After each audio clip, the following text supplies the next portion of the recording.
welcome to my presentation of my free prototypes for the rapid prototyping assignment. For this, I've chosen Fragments, 10 seconds or less, and Chindogu as I feel they reflect my best work overall.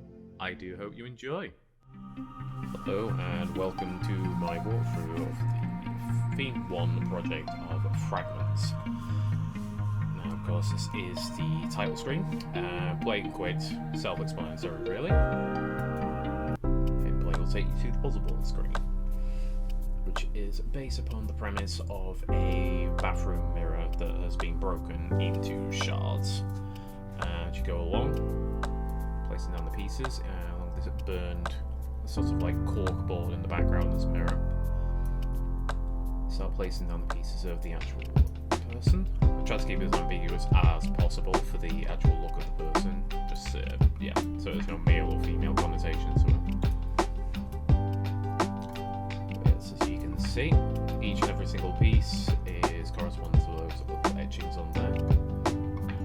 As you go along, it becomes more and more much harder to actually place the pieces of the escrow. Some more whistles. Go. So, they look two little pieces, and you're wondering whereabouts these go. Oh, right, that one goes there. But wait, where's this piece look? This little tiny piece go? Which makes the person who's actually putting the puzzle together have to think about where it actually has to go until they realise there's a little gap down there. Also, just you can't move the pieces after they have actually been placed. And that's the ultimate message of the entire sort of theme. Is the last piece of ourselves always the hardest to place. We're all fragments of ourselves.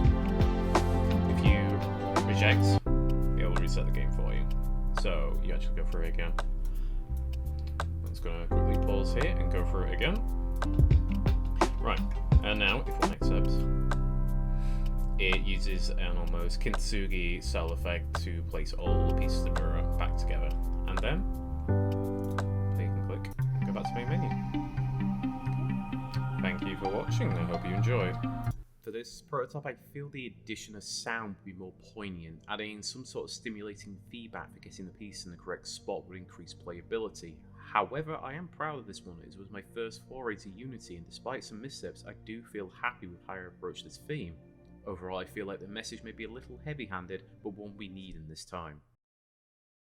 Hello, and welcome to my demonstration for Week 3's theme of 10 seconds or less. This is a small keepy-uppy style game meant to simulate the act of breathing during a stressful situation. As you can both see and hear, the background is synced up to the heart beating as an ambient. The player is the emoji at the bottom, which is symbolising the frustrated face. The bars are meant to symbolise the blocks of stress that cause our mood to fall and sometimes break us entirely. The static is meant to convey the static many people feel inside their heads in situations such as this. As you hit start, the timer will begin counting down from 10 seconds. Each time you click, you raise up the player to take a breath, and passing through the gate will exhale. Upon hitting one of the gates or running out of time, the player will break and the game ends. Hitting restart will reset the timer and allow you to try again.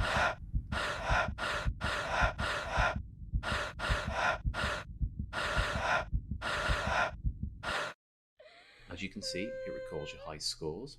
Pressing home will take you back to the initial screen. Also, a loss condition is if the player allows themselves to drop to the bottom of the screen. Thank you for watching, and I hope you enjoyed this prototype. If I had more time, I would go over the finer details of this concept and refine them in some way, especially given the feedback I had. I would primarily change the background and refine the sounds much less invasive. I was attempting to get over the frantic expression of anxiety, however it makes the game slightly grating to behold. I am proud of the visuals and the gameplay look that I managed to achieve, however, and would have loved to replace more visual elements such as a game over screen or perhaps even a win condition if you were able to get through the 10 seconds without failing. Hello and welcome to my prototype for week 4. The theme for this week was Chindogu. My concept was for an app that does not give you directions to your destination, but instead gives you directions to somewhere where you can ask for directions or a place where you can buy a map. Here is a first screen with the logo for the app, and clicking the bottom will take you to your own location screen. Here you enter your postcode, then click the next button to head through to the next screen where you put in your destination. Note that you can select this button too for an alternative interface for intercontinental travel. Here is the next interface for placing in the destination postcode of where you're going, and then toggle on what you're specifically looking for. Click on next step, then the app will go about its business finding the providers for you.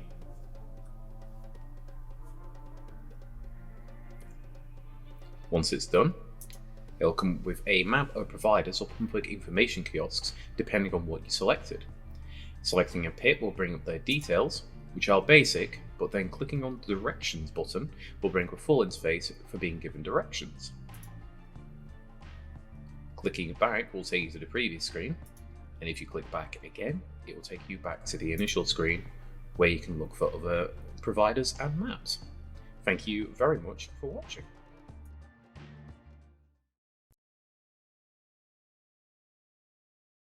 I was rather proud of this one, celebrating the era of the unuseless through this prototype of a map to find maps.